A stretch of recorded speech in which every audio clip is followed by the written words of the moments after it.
They're here. It was just a matter of time. Is Cad Bane with them? Don't see him. Any news on the others? Would be a miracle if any survived. All three Gotras of Mosespa turned on us. It was the smart move.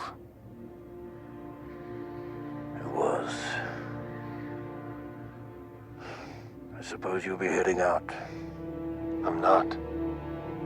You should. It's against the creed. I gave you my word. I'm with you until we both fall. You really buy into that bantha fodder? I do. Good.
Oh!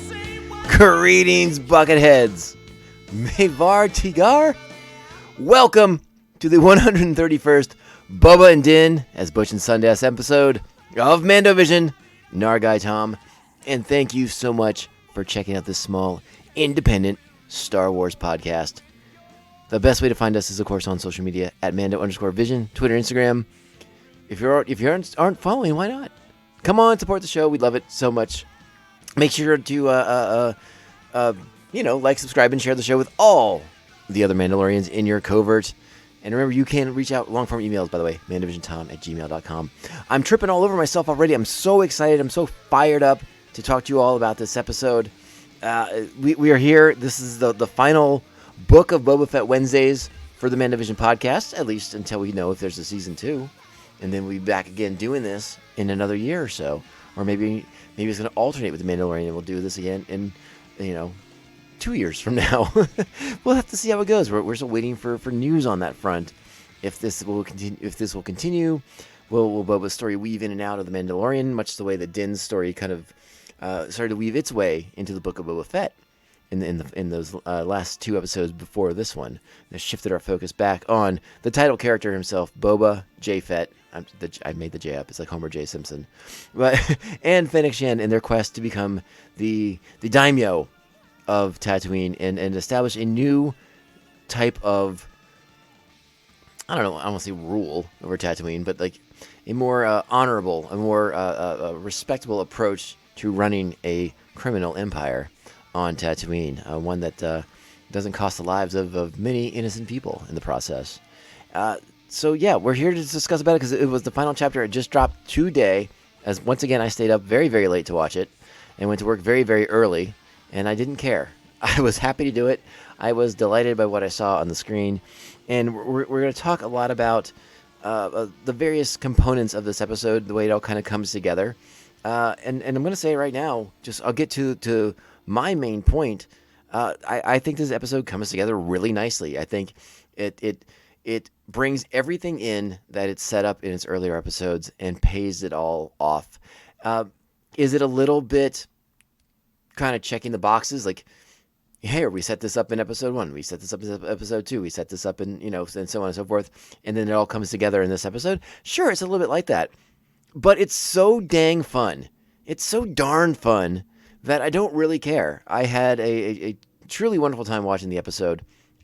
And I think that's the thing we have to remember about Star Wars at this point is like, are you having fun? And if you're not having fun, then I respect that and I understand that because I know there's a lot of people who want something else from Star Wars, and I can sympathize with that. I can understand that.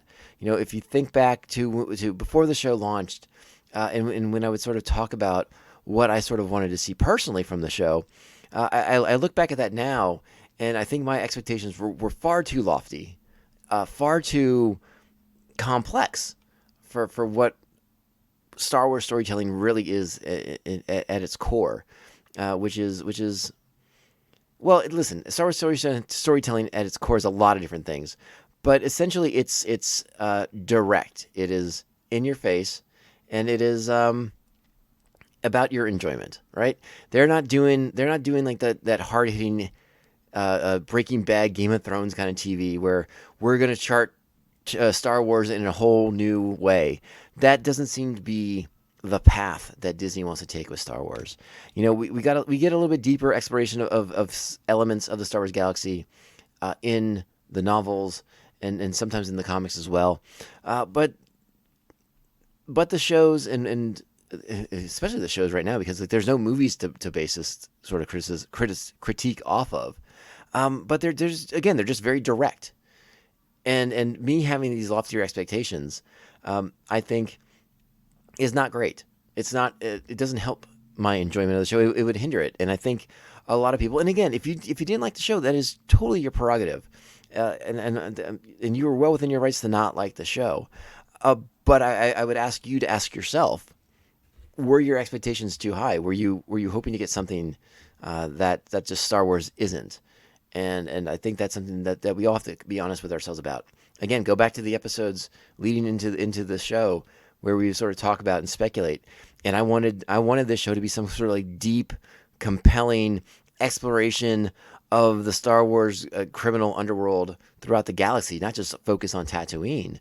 I wanted to go into all the different criminal organizations. I wanted to go into Crimson Dawn and Black Sun and like all the various groups, exploring more of the Hutts and things like that.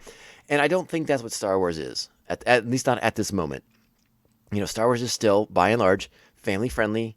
It's got a strong emphasis towards the younger audience, but there's plenty there for full-grown adult people to enjoy. And gosh darn it, I enjoyed the heck out of this episode. Again, it pulled all the things it set up. It pulled it all together in this finale.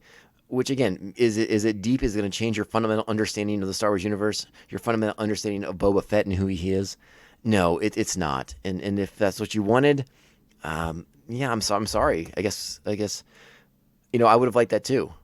But this is what we got, and I'm happy to take what we get, as long as it's making me happy on some level, right? That's sort of my key component, the sheer enjoyment factor. And that is what I got last night. It was an hour of pure enjoyment, of Butch Cassidy and the Sundance Kid-esque, final showdown. You had the mafios element of the families turning against Boba Fett. Surprise, surprise. The other families, the Aqualish, the Trandosians, and the Klatooinians turning on Boba Fett, siding with the Pikes, making their move again, creating this final showdown type situation that put Din and Boba in, again, a very Butch and Sundance-esque finale. Now, it works out better for Din and Boba than it did for Butch and Sundance in Bolivia. But the reference is there. And again, sinking your teeth into that Western vibe. And that's what this show does so well. The Mandalorian does so well. Get into that Western element. Keep that show in that kind of venue. And this episode, I think, works fantastically well. Yeah, you can critique parts of it. You can criticize parts of it, and we should, as fans, we can have that discussion. But again, I implore civil discourse. If you want to critique my opinions on it, or like, what are you talking about? You're being so simple-minded, blah blah blah. Like, you can come at me like that if you want. I hope you don't, but you could if you wanted. Again, my enjoyment of this episode is all that I'm really considering at this point. I want to look at the show for what it is and not for what it wasn't. We can talk about what it wasn't at another time. We will be doing a sort of after-action, post-mortem kind of report on the series. and maybe we will talk more in depth about, what we thought the show could have been, and some of the differences that some of the things they could have done differently, and maybe we'll have that in this episode. There's one thing that I sort of wish they had done differently that I will talk about in this episode, and we'll talk about that when we get into the main crux of the show. And I guess it's about time to do that, right? Like, let's go ahead. I've already been babbling on incoherently for 10 minutes or so. And so we might as well get into the show proper. And you know what that means. But we're going to do something else a little bit first, because there was one thing popped in my mind as I was watching the sort of showdown, the standoff, if you will. And that was one line spoken by Emperor Palpatine in Return of the Jedi that I have modified for use on this podcast. So bear with me as I break out my not as good as I thought it used to be impression of Emperor Palpatine right now. Now witness the firepower of this fully armed and operational Boba Fett. Because that's what we got. Boba Fett, fully armed and operational. All right, let's do it. You know what time it is. Strap on those buckets. Let's go. The way I see it, we have two choices. We wait until they get into position and launch a siege on their terms. Or we rush out there, catch them unaware, then we can escape to your ship at the palace. I can't abandon Mos Espa. These people are counting on me. Okay then. We'll both die in the name of honor. You sure you want to stay? This is the way. If I may offer an alternative. All right, let's give credit where credit is due. This is the Book of Boba Fett, Chapter 7, In the Name of Honor. Our plot, get ready for this scintillating description. Boba Fett and Fennec Shand face an escalating conflict. I feel like that is a dramatic understatement of events. But there you go. This episode directed by Robert Rodriguez. And I think he does a darn fine job. This episode has a real cinematic feel, cinematic vibe to it. If you were upset with like the mod bike chase scene in Chapter 3, listen, these TV shows have budgets, right? Like I get it. Disney has all the money in the world, but there's a budget, right? And you got to make that budget work. So sometimes you maybe take a little bit of extra money from one episode so you can have super cool things in your big finale episode. And I sort of think that's what happened in this episode, because we got so much grandiose spectacle in this finale. And you know exactly what I'm talking about. And we will get to that part of the episode. But yeah, this is a VFX heavy episode of the show. And, money's a thing, right? So you pull a few bucks from some other earlier chapters, some earlier episodes, you put them all in this one. And that seems to be what they did here. And I think Robert Rodriguez brought a wonderful visual cinematic scale to the episode, as I was delighted. Again, for the entire hour I watched this film. And it reminded me in many senses of some of Robert's earlier films, because Robert Rodriguez has not been shy about going over the top in some of his action films, particularly earlier in his career. So this reminded me of those films a lot. The episode, once again, written by Jon Favreau, and our cast for this week, you know them all by now. You know them, you love them. Tamora Morrison is Boba Fett. Ming-Na Wen as Fennec Shand. Pedro Pascal and Brendan Wayne as the Mandalorian. Sophie Thatcher is Drash. Jordan Bolger is Scad. Corey Burton returns as Cad Bane. David Pasquesi as Moksha uses Major Domo. Kerry Jones as Black Crescenton. Matt Berry is 8D8. Phil Lamar is the Pike Boss and the Klatooinian Boss. Frank Trigg and Colin Himes as the Gamoran Guards. And, so on and so forth. But, again, familiar faces that we've seen early in the series pop back up again. And we get to the nitty-gritty, right? It's all been leading to this. The critiques, the comments. Boba Fett's not even the star of his own show anymore after the last two episodes focus far more heavily on the Mandalorian. And then last week, obviously, the live-action introduction of Cad Bane. And Cad is a character we've talked about many times in the past on our Clone Wars the rewatch shows. You all know he's one of my favorite characters from Star Wars: The Clone Wars. We've talked about the history that he and Boba have that was supposed to reach a culmination in Star Wars: The Clone Wars before the show was canceled unwisely by Disney after they originally purchased Lucasfilm back in the day. But people, the deleted scene, the storyboards, the early animation exists that you can watch of the duel between a young Boba Fett and Cad Bane, where we see how Cad Bane is the one who puts the dent in Boba Fett's helmet, his signature dent that's right there above on the left side of his dome, and Boba Fett is the one who shoots Cad Bane and is the reason why Cad Bane has that metal plate in his head that we first saw back in Star Wars The Bad Batch in Season 1 when Cad is going up against Fennec. And then we see it again today, later in the episode, when Cad doesn't have his hat on anymore for reasons. I don't know why I'm being coy. We've all watched the episode. Everyone knows this episode is going to be spoiler filled. But for some reason, I'm deciding to play coy with you. Oh, I am a ridiculous person, and that's all there is to be said about that. But I'm having a blast because this episode made me so gosh darn happy. So let's go ahead and we'll start kind of getting into it from the very beginning, starting with Fennec and Boba surveying the scene of the sanctuary of Garsa Fwip's sanctuary that was destroyed at the end by the bomb into Cantono at the end of last week's installment. And you have to ask the question, Boba Fett's there. He's being paid money to protect. This seems to be the only establishment he really has any protection money coming in from, and he just let it get blown up. So, in my opinion, Boba Fett not off to a great start in the protection racket. Now, he may be out there and he's going to get some vengeance for Garsa Fwip and the many people who died. Not Max Rebo, because Max Rebo took the day off or was on a smoke break or something, because we didn't see him in that scene. Max Rebo lives to play the keys another day, and that's all I got to say about that. But yeah, you gotta wonder a little bit, like, I don't know, do I want to pay protection to Boba Fett? He didn't do so good for Garsa. Didn't work out for her. No sir, Bob. But this is where they decide they're going to make their stand right here in Mos Espa. They're not going to go back to the palace. They're not going to try to change venues on the coming confrontation.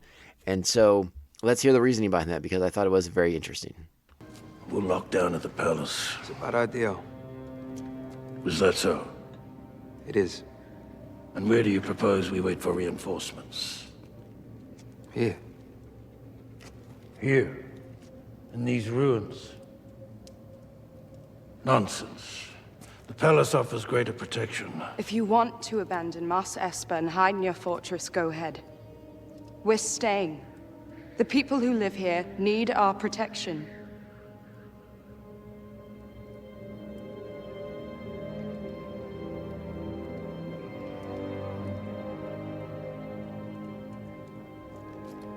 We'll stay. It's reasoning that I'm not quite sure I follow, because if the Pikes are coming to kill Boba, why wouldn't you take the conflict out of the city to save the people? It's not like the Pikes are running around right now shooting innocent people in the head in an effort to draw Boba Fett out. But I digress. It's not my story, and I think the ruins make for a fine place to make your final stand, a potential final stand for these characters. And it allows the characters to move about into different areas of Mos Espa, and for different action sequences to take place. If you put them back in the palace, yes, there's different rooms and different areas that you can have engagements with enemy forces, but it is a little bit limited as far as like what you can do and how those scenes are going to play out in the series, right? Like you put it into like a confined environment, and you're like doing the raid again, right? Or something like that. This way, in the city, you have different visual elements, different visual cues that sort of work. Like again, when Boba Fett spreads his forces out, the mods go to the Aqualish territories. The Gamorreans are sent up to watch the Klatooinians, and Black Chrysanthemum is sent to the Trandoshan territory for some reason. Like, that's not going to provoke any action. But again, I digress. These are the choices that are made. And I think it works by and large. Like I said, I sort of question the logic, but I think from a cinematic, from a TV show, a visual sort of perspective, it makes more sense. It makes more for a dynamic action sequences if you have it in the cityscape as opposed to having everything sort of confined in Jabba's palace. From here, we catch up with Cad Bane, checking in with the Pike leadership back in Mos Eisley. This is where we learn that, yes, indeed, it was the Pike Syndicate that eliminated the Tuskens, Boba's adopted Tusken family, after the train heist, right? They framed the Nikto Speeder gang for doing such. And as Fennec Shan sort of alluded to back in, I think it was chapter 3, there's no way a Nikto Speeder gang defeated a group of Tuskens. So Boba Fett should sort of been processing all this already anyways. Should sort of have had this in his mind. And again, I remember speculating that, like, oh, maybe Fennec knows more than she's letting on, because maybe Fennec Shan was involved in all this back at that time. Maybe this is why Fennec was on Tatooine to begin with, as opposed to being just hiding out on the run. Maybe she's picking up some loose change on the way by whacking Tuskens. That proved horribly wrong. And I was thinking about this earlier. I don't like to speculate on the show too often because I'm wrong far more often than I'm right. And I don't like to play that game necessarily to begin with anyways, because sometimes I think it ruins the fun.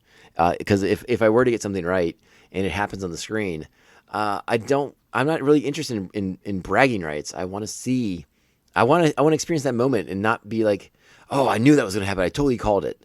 That's not what I want to have happen. I want to be like, oh my gosh, that just happened. Holy smokes. Didn't see that coming. And again, the nature of the podcast, the nature of social media, it makes that harder and harder to do. But I try my best to make sure that I'm experiencing these things with a raw emotional viscera as possible when I'm watching. So yeah, speculation, not my strong point at very least. And as we talked about earlier, Star Wars is a lot more straightforward in its storytelling, despite the fact that betrayal is part of Star Wars' original history, aka I'm looking at you, Lando, but they weren't going to go that route. Fennec Shan seems to be in for a penny and for a pound with Boba and his plan to sort of legitimize himself and elevate himself from being a bounty hunter into running a organization, a crime family, if you will.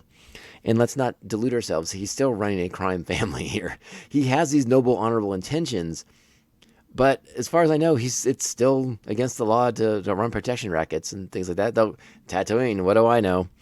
Hopefully that would be something we get a little more clarity on if the show does continue down the road, whether that's in The Mandalorian Season 3 or in a Season 2 of the Book of Boba Fett. I would be curious to know more. So we find that out, and we find out that Cad Bane has a bit of a plan to try and draw Boba out because the Pikes are aware that with the Fett Grata dug in to the ruins of the sanctuary, they're going to be a lot harder to get out from there. But Cad Bane has a plan, and he's going to try and provoke Fett into conflict. But before we get to that, we cut to an X-Wing flying into Mos Eisley, a very familiar X-Wing being piloted, we find out, by our good friend R2-D2. And he pulls into garage, none other than Pelimoto's garage, to drop off a Grogu who, by no surprise to anyone, again, something I did actually get right on the show last week. It wasn't a choice for Grogu. He was going to pick the chainmail. He's going to pick that Beskar chainmail armor up, put that stuff on, and return to his daddy. He's returning to Daddy Din Djarin. And that's what's happening here. R2 is piloting the ship, dropping off Grogu on Tatooine, where they know the Mandalorian is. And Peli's the one who finds him, and Peli sort of becomes the gateway, right? Like, she's going to be the one to ferry little Grogu back to Din Djarin.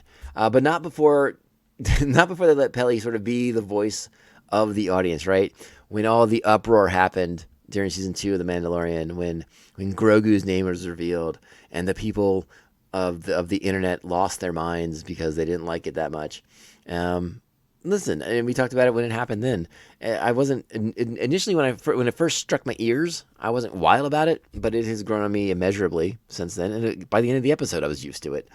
And so they let Peli Motto, a.k.a. Amy Sedaris, be the sort of voice of the audience at that point when she's sort of making fun of the name, which I thought was very, very amusing. And Amy's always fantastic on the show. And again, she doesn't pop in the credits, for at least the credits I read off to you all, so that's a shame because she's so good as Peli. But she's such a delight in the episode. And then when her and David Pasquesi's character meet up, the Major Domo, there even more fun and shenanigans ensue because both those characters are sort of like the lighter element in this finale between Peli and when the Major Domo is going to deliver Boba's terms to the Pikes. And we will get to that sequence very, very shortly because I intend to play that because that gave me a pretty darn good chuckle the way in which he delivers that sequence. The Mandalorian? He's not here. I don't know. He's on a job in Mos Espa. But just slow down. Give me a second. You just got here. Let me say hello to my old pal. Well, hello, Bright Eyes. Come here. Ah, Grogu? Whoa, that's a terrible name. Sorry about that, pal. No way am I calling you that.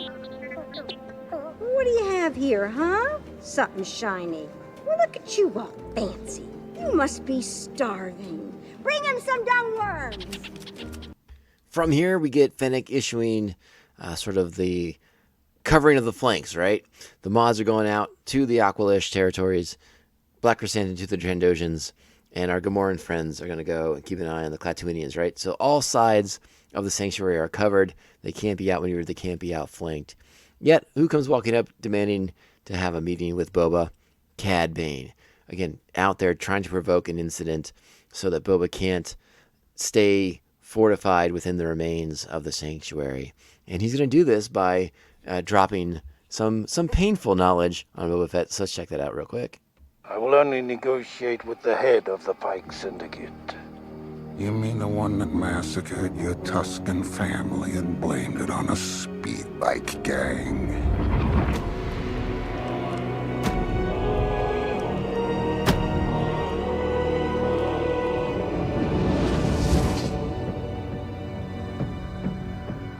You know it's true. There you go.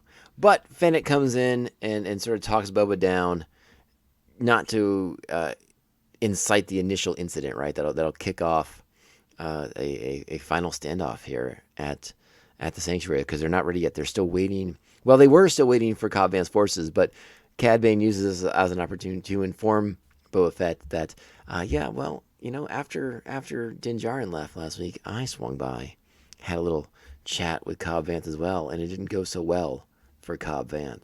So don't be counting on the people of Freetown to be showing up anytime soon. So, yeah, Boba's starting to get he's getting some bad news. We're giving Boba a lot of bad news in the first 15 minutes of this episode. And it's not looking good because it's right after this that things turn real quick as the three Gratas officially turn against Boba Fett and begin to engage in open conflict with his forces. The Aqualish against the mods, the Trandoshans swarming against Black Chrysanthemum, and the Klatooinians versus the two lone Gamorrean guards who, well, listen, let's just cut to the chase. They suffer a horrendous death, in my opinion, squealing all the way down from the cliff top they were on back down into the lower levels of Mos Espa. Oof, not pleasant death by any means. And that squeal, it'll haunt you forever and ever and ever. Okay, so now we're kind of caught up with the audio clips we played to open the show. Boba and Din Djarin discussing their final stand. The OG Mandalorian versus the new school Mandalorian. Well, not even versus, just with the new school Mandalorian. As they prepare to make a final stand to go out guns blazing against the Pike Syndicate in an effort to save Mos Espa and potentially themselves, but they know it's daunting. Again, this is that Butch Cassidy and Sundance moment. But the Major Domo, Mayor Mock Shiz's Major Domo, once again, a prisoner of Boba's for the last episode or two, offers an alternative. He's willing to go out there and negotiate terms with the Pikes.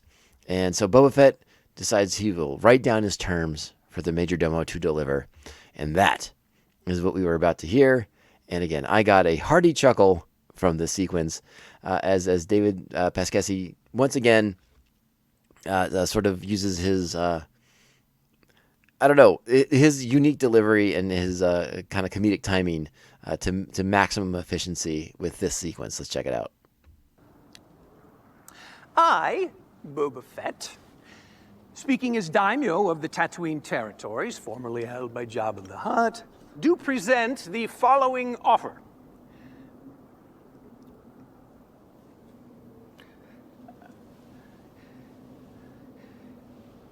Perhaps we should discuss what you'd be willing to... Read it. Following offer. Nothing. You will leave this planet and your spice trade. If you refuse these terms, the arid sands of Tatooine will once again flourish with flowered fields fertilized with the bodies of your dead.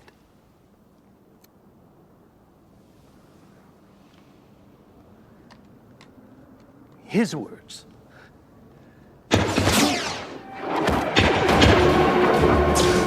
And there it begins. They were stalling for time, a tactic as old as time. And Din Djarin and Boba Fett now shooting from the air, using their jetpacks to maximum efficiency to gain the high ground, if you will, in the initial engagement against the Pike forces in front of the ruins of the sanctuary. And this is where the action really just begins to take off as everything goes full scale throughout this episode.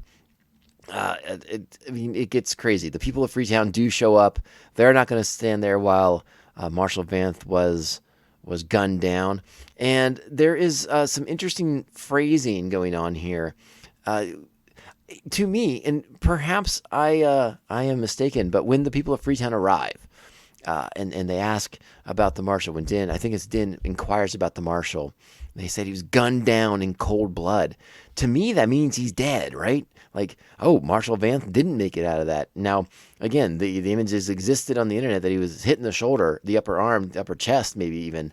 And the people were attempting to tend to his wounds. But when you say gunned down in cold blood, it makes it sound like he's a goner, right? That's not the case by the end of this episode, and we'll definitely talk about it when we get to that point. But yeah, I was a little bit like surprised with that expression. I mean, do y'all think I'm crazy for thinking that? I mean, it could be an intentional misdirect, and if so, that's fine. I get it. Whatever. But yeah, I heard it and I was like, oh shoot, they killed the Marshal. Holy smokes. All right. So that gives the people of Freetown sort of another incentive for being involved in this as these outworld marauders have came to Tatooine and killed the man who brought peace to Freetown, right? So yeah, they're out to sort of avenge him, if you will. And yeah, this is where everything begins to take off.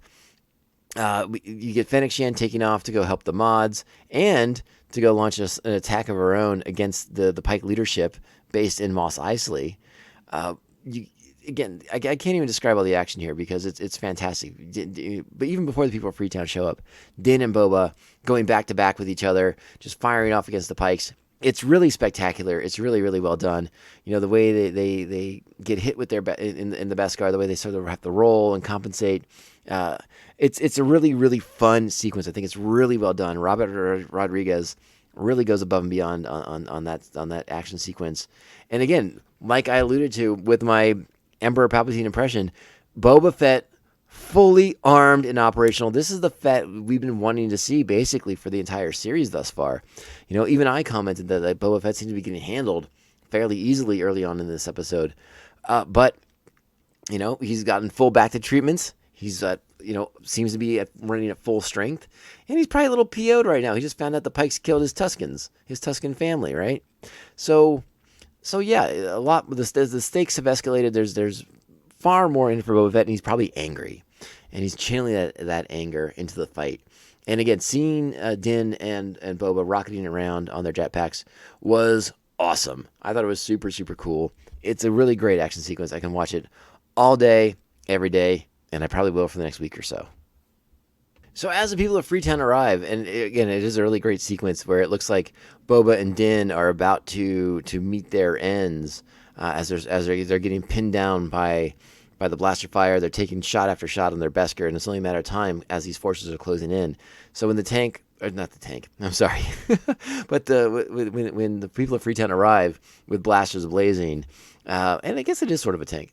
It's reminiscent of the ship that's in the Lars family garage, but it's got that forward-facing blaster turret on it, which is pretty awesome. And I don't know if Klieg Lars, or not Klieg, I don't know if Owen Lars had that on his or not, but hey, it's there, and it comes in pretty handy, blowing away pikes. So they arrive. They help get Boba and Din out of the line of fire, buy them some more time. And then after Finnick has saved the mods from the Aqualish, they arrive on the scene as well. So you're seeing Boba's forces starting to consolidate back at the central point here in front of the sanctuary. And then as I forgot the mod's name, the female mod with the arm.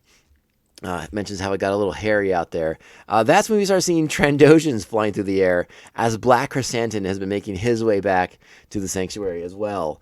And it's and he's taking some serious damage because listen, as the Trandoshans surrounded and engulfed Black Chrysanthemum, I am not going to lie, I was a little concerned that they brought this great character in from the comic book series only to kill him unceremoniously in the Book of Boba Fett, and that really upset me. It made me a little sad.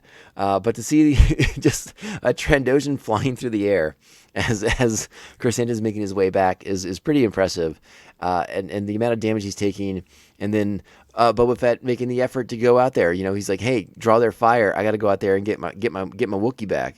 And again, it's just really great stuff. It's sort of an emotional in the sense like it's playing on your emotions. It's like you want him to save that guy, so he goes out and does it. Like that's what you want.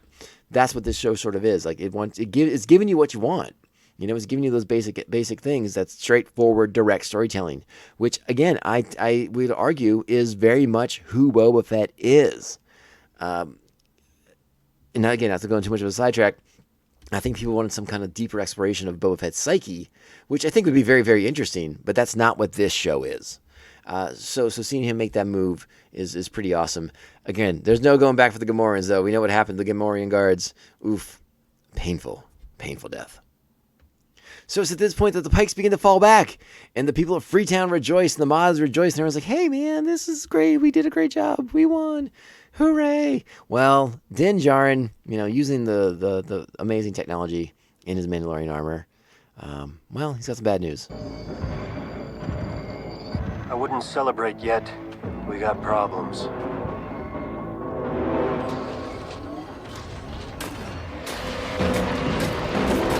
We got real problems. We are, of course, referring to the Scorpion Deck Battle Droids, a sort of evolution of the droidicas that we all know so well from Star Wars: The Clone Wars and the prequel films. This is sort of an evolution of them. They're big, they're bad, they have force shields, they have little spiky stepper legs, spider-like kind of like legs, like the droidicas did. And they are fierce, and there's two of them, and they're about to cause our heroes a ton of problems. So Boba and Din engage the droids. It's definitely an uphill struggle for our heroes, but they're trying to buy time so the people of Freetown, the Mods, everyone can kind of get away from these droids. It's a bad situation. But Boba's starting to formulate a plan. Let's check in with them, see how they're doing. These two will destroy the whole city! Our energy weapons can't get through, and our kinetic weapons have too much velocity. Move! Can you protect the others? I can distract them for a spell. Why? Watch out!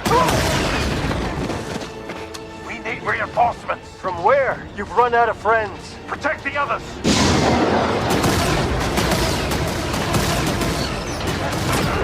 All right, so Boba Fett rockets off to who knows where, leaves Din Djarin to protect the others against these two super battle droids, basically. Super droidicas, if you will.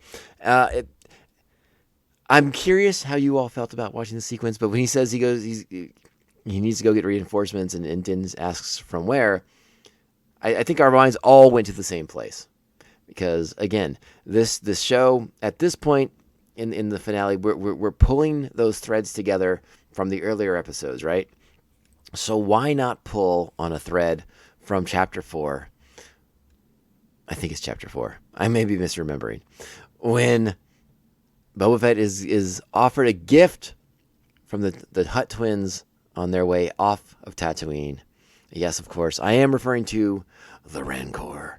But before the Rancor arrives, other things happen to sort of take up Din's time. Let's check in on that scenario. Mando! We found you! I got a surprise for you! Turn around! What? Turn around! Can't hear you!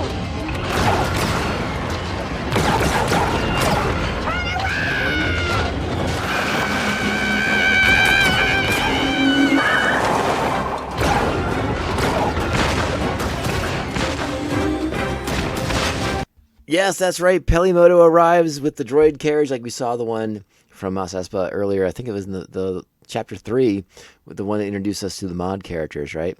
So we get to see this droid again, this time toting Pelimoto, and again, freaking the heck out as the super battle droid is coming to kill everybody. And I love how Mando hitches a ride on the back to help get away from the droid. Another thing I want to mention here too, and I try to sing the praises of the people in the Mandalorian suit, the people in Din Djarin's suit for the filming. Brendan Wayne and Lateef Crowder. I don't know how much Lateef did in this in the Book of Boba Fett, because there's not as much like hand-to-hand martial stuff, which is I think his specialty when he's wearing Din's armor. But regardless, Brendan Wayne and if it is Lateef, indeed, they both do fantastic jobs, just running around like crazy in that armor. And there's something, I don't know what it is. There's something very entertaining watching the Mandalorian run for dear life from the super battle droids. And again, remember the Mandalorian's history with droids. They killed his parents. These battle droids, these remnants of the Clone Wars, are what made him an orphan. Now, he has softened his stance on droids. We saw him with BD-1 when he and Peli were putting together the N1 a couple chapters ago, in Chapter 5. And so he softened a little bit too. But, I mean, again, he's still got to have a personal stake against some of these super battle droids, right? Because of what they did to him in his past. And now here he is in dire straits against one that is looking to wreck him. And he doesn't even know why exactly Peli came and what she brought. But let's go ahead and I'm curious about what it is too. Let's find out what Peli brought. What's his big surprise she's talking about? Hey, Mando! Look who's here! What? Hey, what are you doing here? Oh, okay, little guy. I'm happy to see you too. I didn't know when I'd see you again. It's okay. Yeah, I missed you too, buddy. But, we're in a bit of a bind here right now. Be careful, you keep your head down. You stay hidden until the fight's over. Hey, that's the shirt. You got the shirt. Save your tender moment! We've got a Scorpion droid chasing us! All right, there we go. And then, to make it even more touching, when the Scorpion Deck droid blows out the carriage and sends them all flying to the air, who but Din Djarin will swoop in to save little Grogu from hitting the ground and possibly meeting an untimely ending after they've just been reunited. But again, they inject that tender moment into the middle of this crazy over-the-top action sequence, and I couldn't get enough of it. I was here for all of it. Thought it was an absolute delight. And again, this episode, it's an hour long, moving at a breakneck pace. Lots of great action sequences. So much money thrown into this episode of the series. Awesome stuff. And we're still waiting for Boba Fett to show up with his big surprise.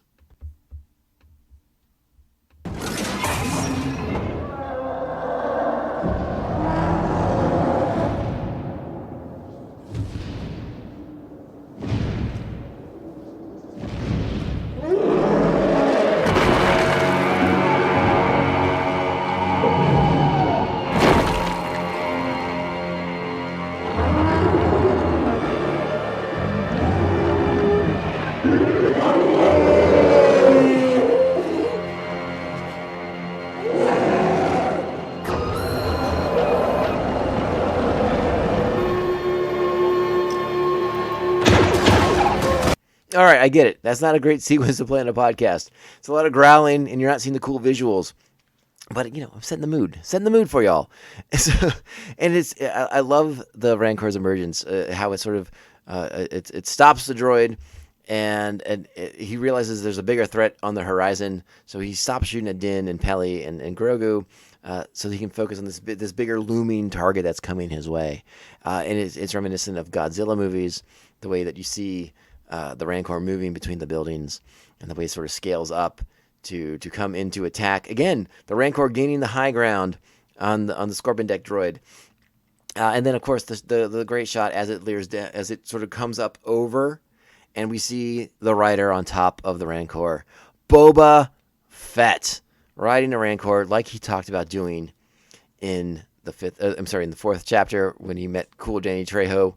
And and apparently this is why he's not in chapters 5 and 6. He's really busy learning how to ride a Rancor, all right? That stuff takes time. Let's go over to the Mandalorian. We don't want to see Boba Fett falling off the Rancor every 5 seconds. Like, that's not cool. So, yeah, Boba was busy. He had things going on during chapter 5 and 6. We know what it was now. Learning how to ride that Rancor. Are you happy now, Internet? Will you be cool? Will you relax? Probably not. Probably not. But it's a really great image, and obviously it's a throwback to Boba Fett's first appearance. We reference once again the Star Wars Holiday Special, something that Jon Favreau has said a billion times he's a big fan of, where Boba's riding that giant creature. It's not a mythosaur. I forget. I think they named it. I forget the name of it offhand. But that giant creature kind of like a brontosaurus, honestly, like a real space brontosaurus smashed together with a seahorse, and that's what he was riding in the Disney Holiday Special, the Star Wars Holiday Special from like 1978, 9? No, I can't remember now. You know what I mean. You know what I'm referring to. You get it. You understand. So we're back there. We're calling it back to that. And again, Boba Fett riding a Rancor. This is another element that was introduced in that fourth chapter. We're pulling it all together. We're bringing this tapestry together. We are making our picture complete, or making our picture whole. And I'm here for every single second of it. But remember, there are 2 of the Scorpion deck droids. And while Boba and his Rancor go after one, another one is going after Din and little baby Grogu. And Grogu decides to get involved. He's got some Force powers now. He's remembering things. Maybe Luke's helped awaken some of his Force abilities, his latent Force abilities. And he's gonna pull a critical bolt out of that Scorpion deck droid and send it crashing to the ground. Doesn't quite destroy it, but it gives Din an opportunity to try and once again destroy this droid. Now, I want to talk about Din's efforts here before Grogu had to get involved. Like, he gets on top of the Scorpion deck, right? And he severs off one of the cannon arms, and he tries to stab it through its sort of a head, if you will, its sort of electric eye, and he can't quite disable it. Like, these are really powerful droids in a lot of senses. But with the ease at which he was able to cut through the cannon arm on the Scorpion deck, why not take out that other arm as well? So at least at the very, again, Din not the best with the Darksaber just yet, but he's doing a little bit better this time than when we last saw him, and perhaps part of that is because of his reunion with Grogu. So he's a little bit more centered now, not as unfocused and divided as he was in prior episodes, in prior combat with the Darksaber, I should say. From when we saw him training against the Armorer. So I again, Din's sometimes he makes mistakes in combat. I feel like this is one of those ones where before he got bucked off the Scorpion deck, he probably should have at least taken out that second cannon arm, reducing its threat level. But again, those pincher spider legs are still there. They're going to do some damage. Din's going to get pinged by those. But Grogu's going to come out to the rescue. He's going to attempt to at least. And the action sequences are off the charts here. If you're not having fun, what are you doing here? It's really good stuff. Quick correction. I got my Scorpion decks mixed up. I forgot. The second Scorpion deck is actually pinning down the people of Freetown and the mods in one section of town. So Boba and Din are up against the same one. And it's through the Rancor's actions that Din is able to get through the shields, weaken them enough, and basically reduce the shield levels. Before the Rancor comes in and rips the Scorpion deck apart, which is when we get Boba Fett kind of channeling his own Chancellor Palpatine when he's like, "Do it," and just rips that droid in pieces. And now we cut back to the mods and the people of Freetown still pinned down. We got the mods and the people of Freetown teaming up from a sniper position to try and draw the fire away from the other team, from the rest of the team. And Boba Fett's going to arrive now, do some damage, throw that droid into a building. But again, these droids are tougher than nails. So now, with the other Scorpion deck destroyed, they think it's over. The Pikes have to rally themselves, right? They're going to make a final. They got to make the final stand of their own now. The tide has shifted, but in comes Cad Bane, who starts. He's got a little flamethrower action of his own, and he's going to get Boba Fett thrown from the Rancor, and he's going to chase the Rancor off with that flamethrower. Excuse me, my goodness, and sort of send the Rancor on a bit of a King Kong esque rampage through the streets of Mos Espa. We'll talk about that. Again, it's pretty straightforward. I mean, it's a King Kong reference by a million miles, but it's fun to see it. And Din Djarin sort of becomes, the name of that character, the Faye Dunaway character. If you remember the '85 Kong movie, he kind of gets that moment where he's held up, by the Rancor, and it's amusing as heck to watch the Rancor attempt to bite Din Djarin's head off. But is saved by the Beskar. Now, before Cad Bane gets Boba Fett thrown off, we get to see the Rancor just go crazy on some Pikes, tossing them around, throwing them, eating them, smashing them, stomping them. It's a really delightful action sequence that I couldn't get enough of, and like this episode. There's so much in this episode to rewatch and just have fun with, and that's the joy of this final chapter for me. Is it's just fun. It's really, really fun. The Mandalorian and its season finales have been great, but they've had a bigger emotional component to them, right? This is straightforward. This is direct. This is like Boba Fett himself. Not that Boba Fett's fun, but he's straightforward and direct. And that's basically what this episode is. But it's for your enjoyment, and you're enjoying the eye candy that we're getting for this one. All right, so now we get our big showdown, Boba Fett and Cad Bane. Let's check this out. I've known you a long time, Bobo. One thing I can't figure.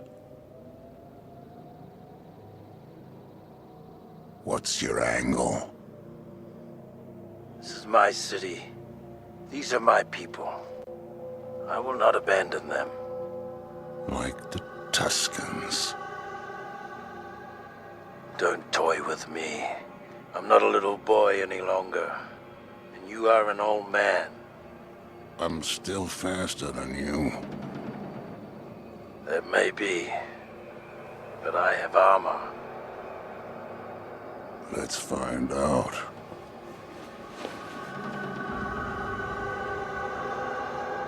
So we'll pause it here real quick because we should make sure. Again, if you watch the episode, you noticed. I mean, when Boba came back with the Rancor, he had his gaffy stick with him. And again, if you didn't think that was going to come into play at some point in this, you had to be mistaken, because he has to kind of... The one thing he hasn't really done is sort of get payback for his Tusken family, right? He thinks he did. He killed that Nikto speeder gang, but now that Cad Bane's delivered the news that the Pikes are involved, it sort of reopens that wound for him. And so why not kind of bring back that element, that Tusken adopted sort of heritage that he sort of accrued as he, when he first escaped from the Sarlacc pit. Let's go ahead and check out the rest of the showdown. Again, there's probably not going to be stunning audio, but hear the drama, hear the music. The Ludwig Göransson score is fantastic. Feel the tension.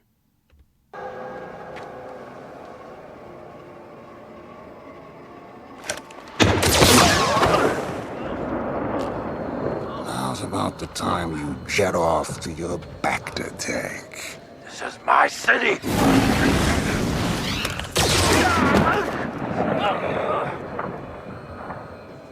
You gave it a shot. You tried to go straight, but you've got your father's blood pumping through your veins. You're a killer. This isn't the first time I beat you out on a job. There's no shame in it. Just interject real quick. This is when Cad Bane pulls off Boba's helmet because he's going for the kill shot right now.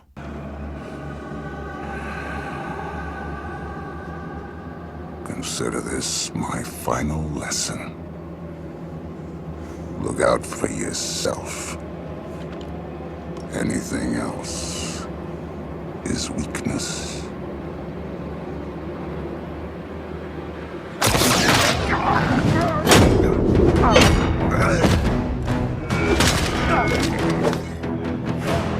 All right, Boba, using the gaffy stick, the Gaddafi stick, whichever one you want to go with, has just reclaimed the high ground from Cad Bane. Cad Bane on his back has been disarmed. And, yeah, Boba Fett's got that look. He's got that look in his eyes that can't mean anything good for Cad Bane. I knew you were a killer.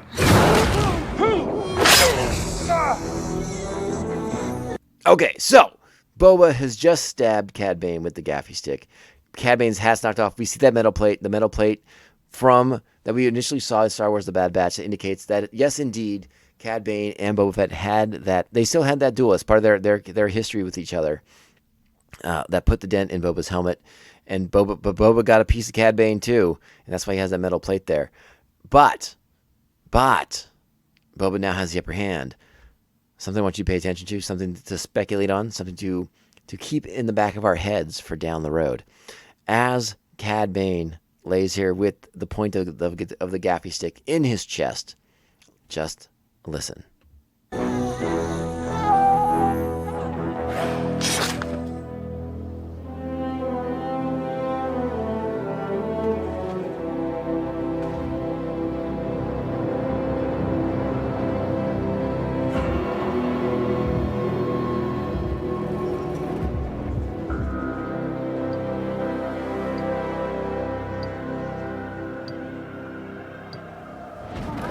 Here's that little pulse, that little tick there. Something blinking, an indicator light on Cad Bane's over what would be our hearts. I'm not quite sure what it is on a Duro, but is that something that indicates that Cad Bane might have a plan in place? That Cad Bane may not be as dead as we think he is. That maybe that's indicating or signaling something or activating something to keep him alive, or to call for help. Remember, he has a little Toto, his little droid friend from Star Wars: The Clone Wars. Perhaps that's signaling him to come get him and throw him in a bacta tank. This is a crazy amount of speculation. But that beeping, I would suspect that means something. We'll see, though, right? So keep that in mind as you sort of process your feelings about seeing Cad Bane come into this series last week, only to be dispatched and done away with in this episode.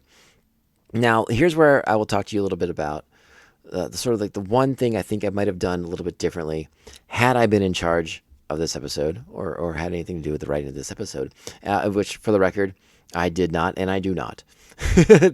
I was not consulted, nor was I considered for any positions involving this series, so they don't care what I think of any of it. I would posit this idea, right? If you have come up with the idea that you're going to, in this show, you're going to bring in live action Cad Bane, bring him into the fold, into this series, why not bring him in sooner? You know, those of us who are immersed in Star Wars, we understand that these two characters have a rich history with one another, but it happened in Star Wars: The Clone Wars, which is something that the more casual Star Wars fan doesn't know. Now, again, if you are one of those Star Wars fans that is very casual, that's okay. And again, go onto your Disney Plus and you watch Clone Wars whenever you want to. It's there for the taking. Enjoy it. It's a great show. It gets off to a slow start, but it picks up. And again, you get great stuff like this between Boba Fett and Cad Bane. But I think for that newer audience, wouldn't it have been more fun if Cad Bane was sort of like an adversary much earlier in the series? I'm thinking by episode 3 makes more sense, right? Because again, in episodes 1 and 2, we're dealing with a ton of the flashback material, and the Pikes haven't even really. The Pikes were introduced, but they weren't necessarily going to be our main opponent for Boba in the present day time. We were just learning about them coming into Tatooine through the Tusken storyline. If you bring Cad Bane in earlier, you allow that relationship to sort of be more fully explored for the new audience. You can refer to the fact that Cad Bane's antagonizing Boba, probably antagonizing Shand, because they both have history with him in one form or another. So let him be a bit more provocative in your storyline, in your plot elements. Let him sort of be the nemesis. All right. I mean, the Pikes they're great bad guys, but they're basically a gang. You bring in Cad Bane as sort of like the face of this gang, sort of like the enforcer for this gang last week. But it's in a very small part. And I'm not critiquing that because, again, I love the way they did that. But I'm just putting it out there to think about, to consider. Wouldn't it have been more fun to see Cad and Boba kind of going back and forth with each other over the course of the season? Just a thought. Just wanted to throw that out there. And when we do our after action report on Boba Fett, I'll throw that out there to my guest and see what he thinks. And maybe he agrees, maybe he disagrees. We will find out. What do you all think? You know what to do. Hit me up on social media. Let me know. Would you have wanted more Cad Bane, more of a rivalry, more of a nemesis situation? All of it would have been fun. Is at this point in the episode, we now focus on our out of control Rancor, the King Kong reference for sure. Again, he climbs that giant tower in Mos Espa. Din attempts to kind of get the Rancor back under control. He realizes that the people are only agitating it by shooting at it. But so he's trying to calm it down. He tries to take the reins, but the Rancor is no blurg. So Din does not have that skill set at this time. But little Grogu does. And little Grogu, using the Force in a way like he hasn't done early in the episode when he was attempting to fight the Scorpion Deck droid to help Din, he's able to use the Force to calm the Rancor down, to lull it to sleep, to sort of soothe it, all right, and to get its emotions back under control. And then in the ultimate feat of cuteness, as the Rancor falls asleep, little Grogu goes up next to it, puts his hands on it, and then he decides he's going to take a nap right next to the Rancor, which I thought was adorable. But that sort of brings the action in Mos Espa to an end, and now we shift our focus to Fennec Shand, who's been missing for the majority of this episode, as she's about to dispatch with the heads of the three Mos Espa Grotas, again the Aqualish, the Trandosians, and the oh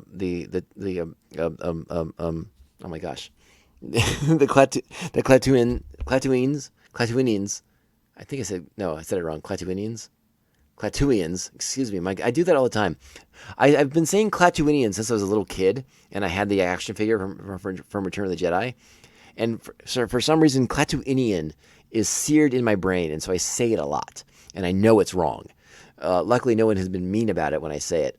But yeah, the Klatooinians, and dispatches with Mayor Mok Shiez, which is done by hanging. So you're seeing the feet of Mayor Mok Shiez in these scenes, which is I don't know. I really liked it. I thought it was really fun. And then as the head of the Pike Syndicate is sort of surveying the series and attempting to get out of there, he's stabbed with a blade through the front of his chest as he's stabbed from behind by Fennec Shand, and that is the end of the Grotas, the crime families of Mos Espa, as this has been an opportunity for Boba Fett to clear the decks, and he now has sole control, be it father of your rock and roll. No, that's Public Enemy. And now Boba Fett is the sole ruler. Again, ruler's not the right word, but he's sort of like the sole kingpin of Mos Espa. He runs it. He has full control the way Jabba used to before Bib Fortuna sort of divided up the territories. Will he be able to hold on to it? Will there be outsiders coming for him? I guess that's what we will have to wait and see. So as we kind of as the people of Mos Espa begin to rebuild after this gang war through their streets, and that's basically what we got here, right? It was the gangs in New York, but in Mos Espa. As they're rebuilding now, Fennec and Boba Fett walking the streets, to people paying respect and homage to Boba, by offering him foods and bowing to him and thanking him for his efforts to save them from the gang war, to consider the people of Mos Espa before his own personal interests. And then we get a little throwaway line about a certain tank. Let's check it out. Why does it have to be the right arm? You should take a nice soak in the Bacta tank. It's being used. Why must everyone bow at me? Well, it's better than shooting. Are those my only two choices? When you run the town, it is. Thank you. We are not suited for this. If not us, then who?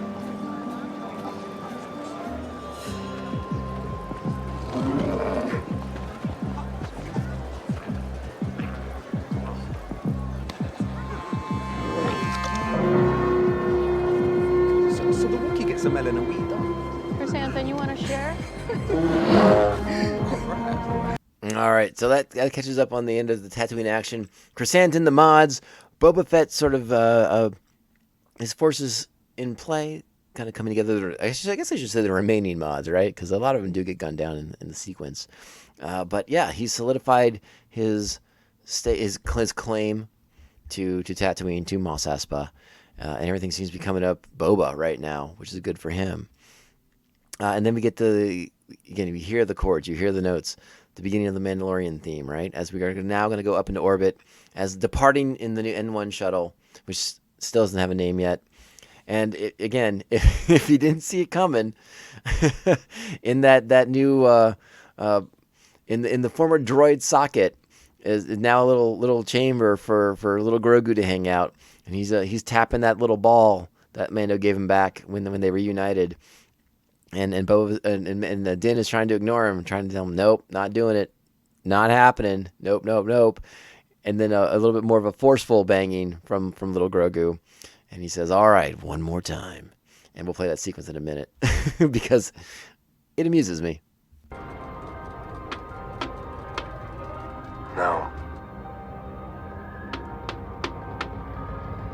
Mm-mm.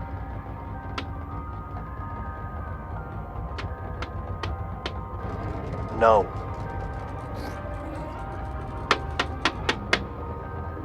All right. But this is the last time.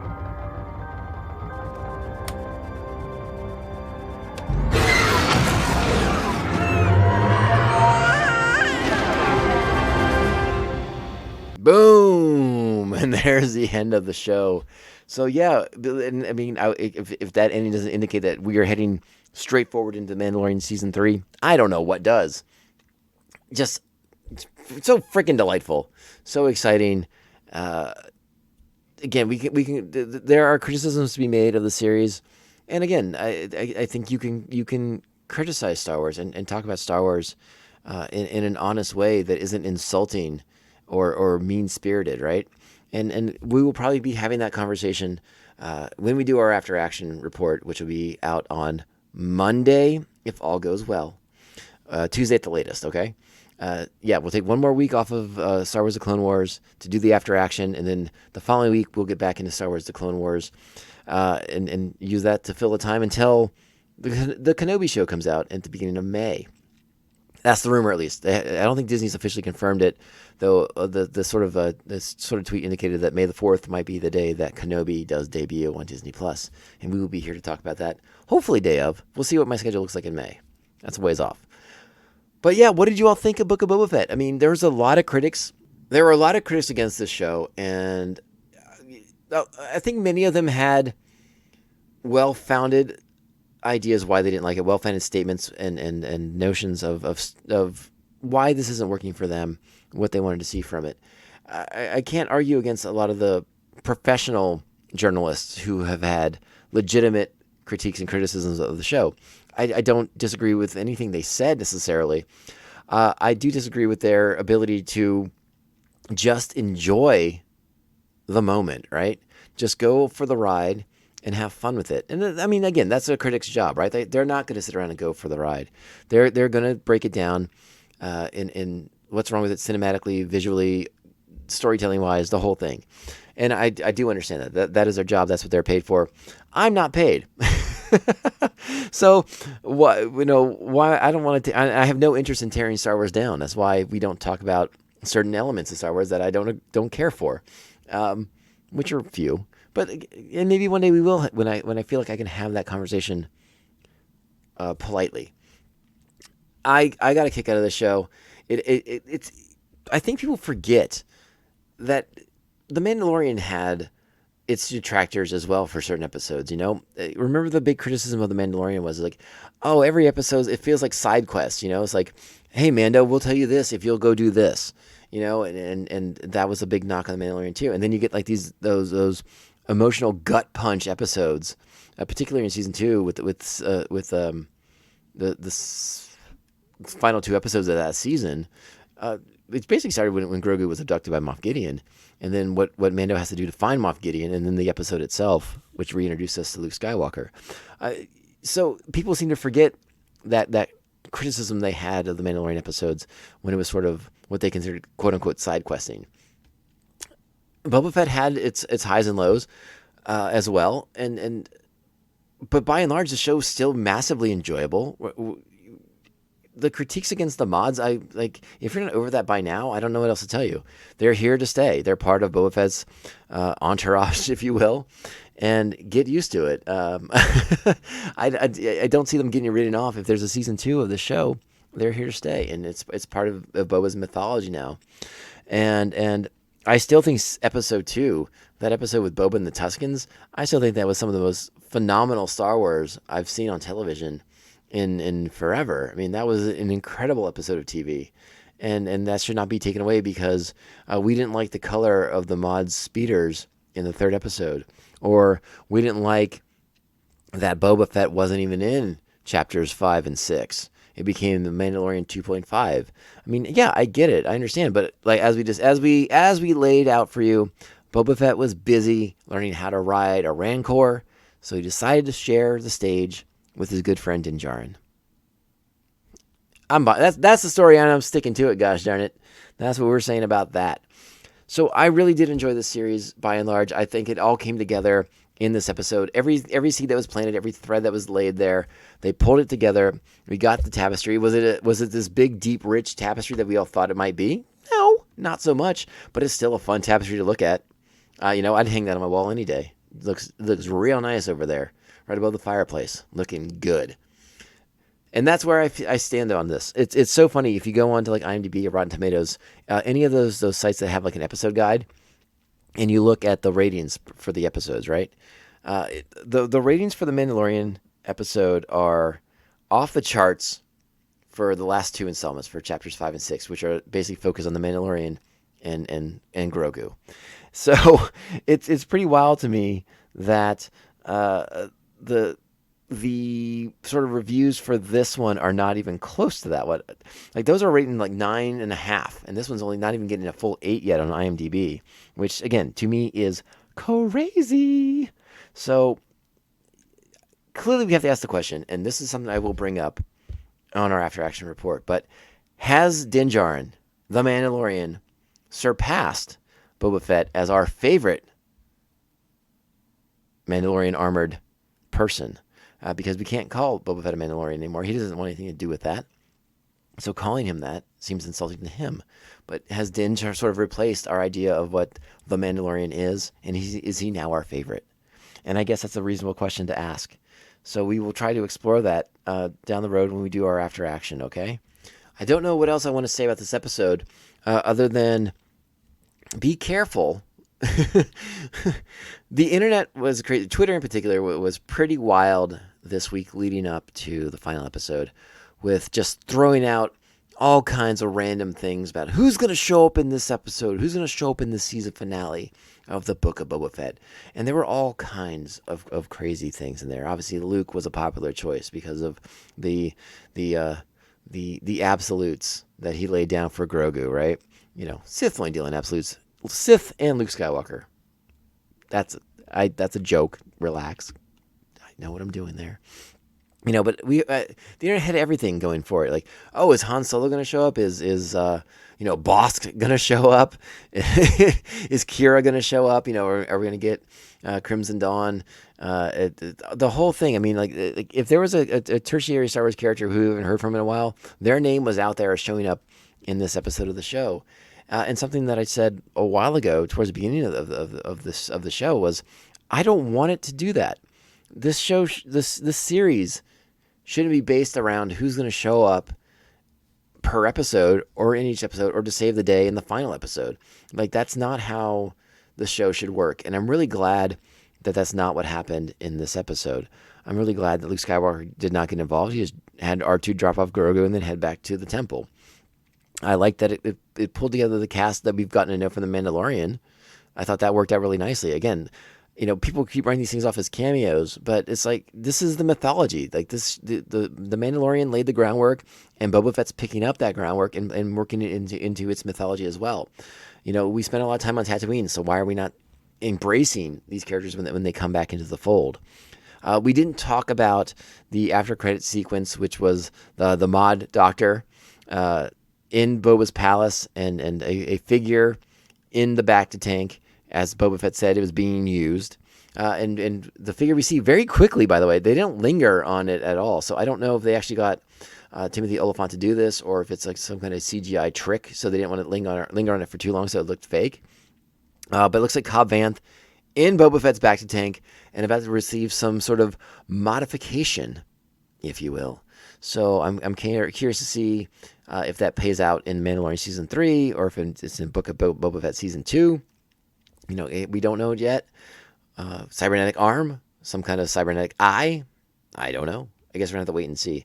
But it wasn't. I didn't find it to be that provocative of a tag, of a post-credit tag. But I'm glad that Vanth is not done. That we'll get to see more Timothy Olyphant in Star Wars. That makes me happy beyond words because I am a huge Timothy Olyphant fan. So that's a good news. That's really, really exciting stuff, and keep that in mind. But yeah, a final, kind of picking up where I left off.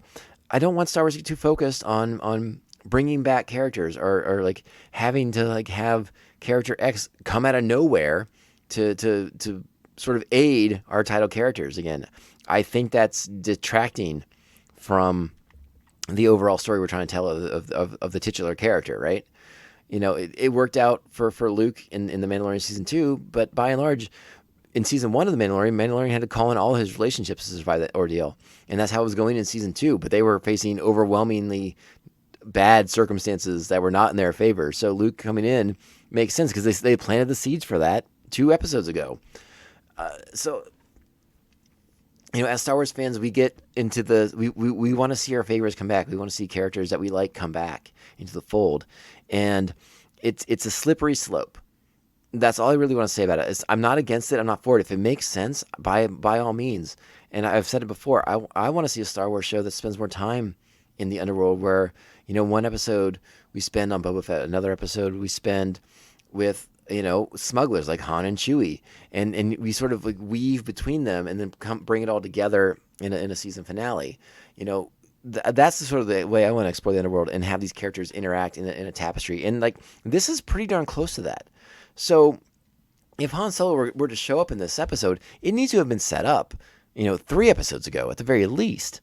Like Boba Fett needs to have like something like, I reached out to a old adversary because I'm desperate. Like things look bad, but maybe this guy will throw me a bone here because he threw me down a Sarlacc pit and didn't even know it. That's all I'm saying. Again, Star Wars is a slippery slope sometimes because we want our favorites to come back. We want to see our heroes or just characters we like. Star Wars is so rooted in one particular time frame that it gets a little bit hard to navigate sometimes because the fan expectations are so much. Because the fan expectations are like, we want this, and I'm glad the show isn't catering to that. At least not in my opinion. I don't know if you agree or disagree with me. I think Cad Bane coming back makes sense. He and Boba have history. He has a history with Fennec. And he's a great character. So why not bring him back? We just have to be careful with it. And that's all. And again, I'm glad that this episode stayed within its confines. Everything that happened in this episode was set up. And paid off, in my opinion. What do you all think? I'm not going to ramble anymore. We have, like I said, we have the after action episode coming up where I'm sure there will be a lot of rambling between me and my guest because that is what we do best, especially when it comes to Star Wars. So it's going to be a real, real delight. And I'm beyond excited to have him on. He has not been on the podcast yet, but he and I, we are what they call fans of the Fett. Old school fans of the Fett. And so we're going to get into it really, really nicely. I don't think I have anything else left to say about the finale of Boba Fett. Again, it's just straightforward fun. It's a good time. Don't take it too seriously. Don't look for any deeper meaning.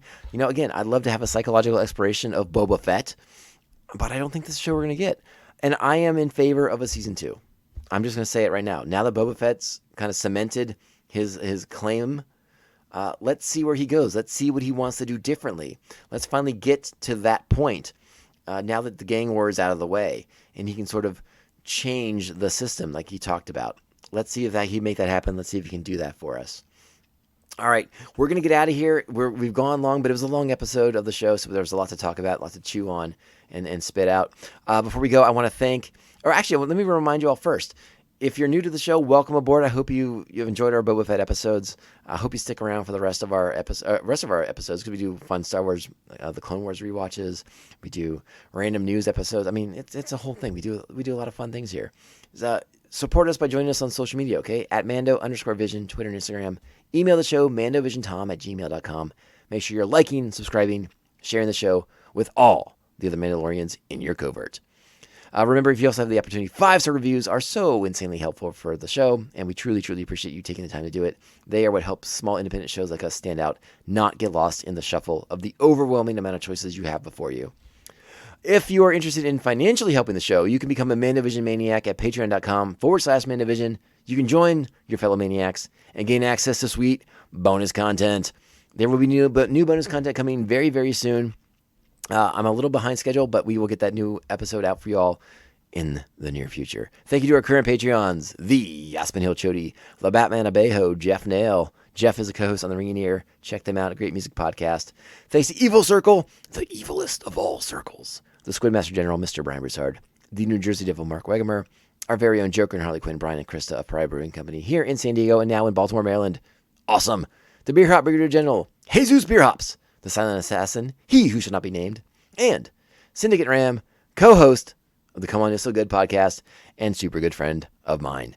So thank you all so, so much. You keep the lights on, you keep the show running, and hey, hopefully you keep the show getting better. That's even more important, right? Because we want a good podcast. All right, let's get out of here. We've gone on forever. I'm almost out of saliva. I can't talk anymore. It's done. It's over. Let's get out of here. You know what that means. This podcast can only end one way. This is the way. This is the way. This is the way. This is the way.